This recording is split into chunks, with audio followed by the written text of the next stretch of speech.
when you were talking about these two organizations that you partnered really closely, for me, there was another very interesting angle coming out, which is around while you're doing all of this work, it requires a lot of trust and relationship to be built while you're working with your customers. Yeah. So how do you see trust and relationship as core of what you're doing while you're driving sustainability? Yeah. That's a big question. I would say that, trust and relationship and building relationship, there's so many touch points, so many elements that build into building strong customer relationships. There's kind of not one answer. Yep. But let me focus on maybe thought leadership and expertise as a way we build trust and strong relationships. We are 13,000 engineers, 13,000 nerds and experts. I'm allowed to say that, but they're amazing. They're amazing, awesome. Really. 13,000 amazing colleagues, and they have deep industry knowledge. So it's kind of our people combined with that knowledge that I think helps our customers to trust us. And one example is that we publish on an annual basis an energy transition outlook report. Okay.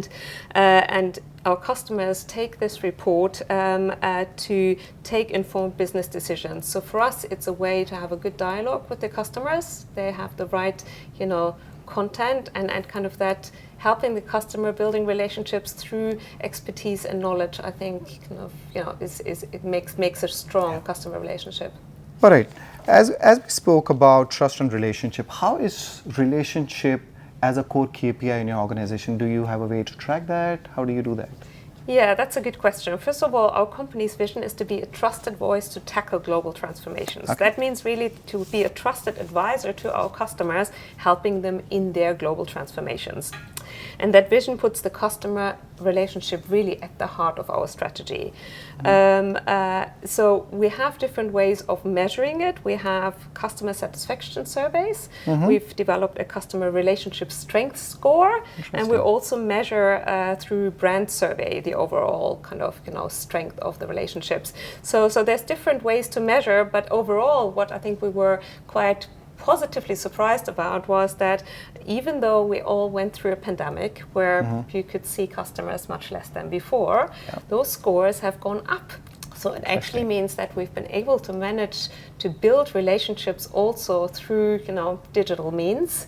But it is very nice to also be able to have, face-to-face conversations again. So we've set ourselves some smart travel targets, which actually fits quite well into the topic of ESG. Yeah. Because as a company, we say that we are reducing 40% of CO2 emissions compared to pre-pandemic levels.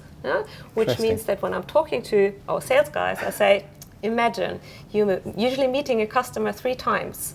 You're still allowed to meet the customer face-to-face twice, but once in a digital way. I mean, that should be possible to still maintain a good customer relationship. I love that. I love that. It's very interesting. There was a research done by one of the leading sales transformation organization, and they said 70% of the times when buyers are interacting with sellers, they have already researched about them. So to your point, there are a lot of touches that happens before you actually walk into a client meeting. And I know DNV works with LinkedIn at different levels. Be it marketing, be it sales, or in your skill piece.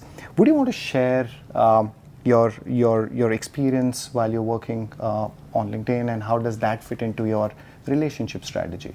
Sure. LinkedIn has been an important partner for DNV on the marketing, sales, and talent side. So and it's our most important communications channel for myself. I love using LinkedIn.